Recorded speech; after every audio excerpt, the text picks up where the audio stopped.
अगला सवाल, ये सवाल हमारे बहुत ही अज़ीज़ दोस्त हज़रत मौलाना मुश्ताक अहमद साहब कासमी हैदराबाद तेलंगाना से हज़रत मौलाना ने पूछा है। बोले मौलाना, शब मेराज ये मनाना, रात में मस्जिद में जागना, प्रोग्राम करना कैसा है?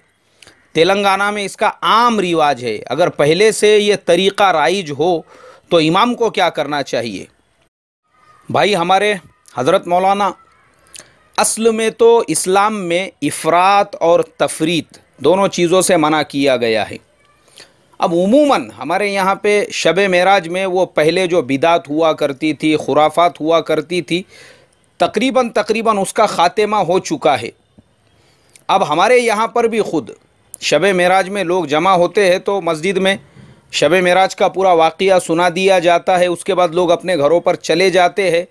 उसके अंदर इबादत का और उसमें जगने का कोई खुसूसी एहतमाम नहीं होता, चूँकि ये किसी रिवायत से साबित भी नहीं है। अब आप चूँकि हैदराबाद शरीफ में हों, और माशा अल्लाह ये बात तो हर आदमी जानता है कि हैदराबाद यानी बिदआत, खुराफात और मसाजिद के अंदर रंगो रोगन और चरागां आपके यहाँ पर तो आम है। चूँकि हैदराबाद में मेरा चिल्ला लगा हुआ है, मुझे इसका अच्छा तजुर्बा है कि वहाँ बाज़ मसाजिद के अंदर हमने ख़ुद दोनों काम देखे हैं। एक तरफ तो माशा अल्लाह हमारा भी काम चल रहा है, दूसरी तरफ दूसरे आमाल भी हो रहे हैं। तो मैं बेहतर ये समझता हूँ, चूँकि आप हैदराबाद जैसे शहर में हो, तो हिकमत, मोहब्बत, प्यार और उम्मत को समेटने के एतबार से इस रात में मेराज का वाक़या उम्मत को सुना दिया जाए, और मेराज के वाक़ये के साथ में उम्मत को ये भी बता दिया जाए कि भाई देखो, मेराज के वाक़ये को ज़िंदा रखना ज़रूरी है, ताकि कम से कम हम लोगों को ये तारीख़ तो याद रहे, ये तारीख़ तो पता रहे और ये वाक़या पता रहे।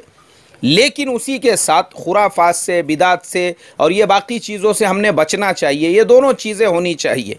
अब इसमें होता कैसा है, हम लोग जो है ना तफरीत जो करते हैं कि बाज़ जगहों पर ऐसा होता है, इतनी शिद्दत कि ईशा की नमाज के बाद शब मेराज का कोई ऐलान भी नहीं होगा, मस्जिद को ताला लगा दिया जाएगा।